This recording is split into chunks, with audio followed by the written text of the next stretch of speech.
2 दिवस मी अत्यंत व्यथित आहे, कारण दिल्लीमध्ये झालेला इस्लामिक दहशतवादाचा आपण नमुना पाहिलात. निरपराध अनेक लोक त्याच्यामध्ये मृत्युमुखी पडले, काही जखमी झाले.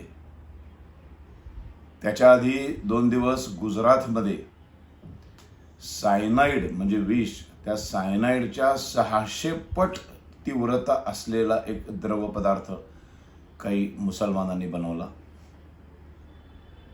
आणि ते पाण्यामध्ये मिसळून लाखो हिंदूंना ठार मारण्याचं एक भयंकर मोठं षड्यंत्र गुजरातच्या पोलिसांनी उघडकीला आणलं, त्यांना पकडलं.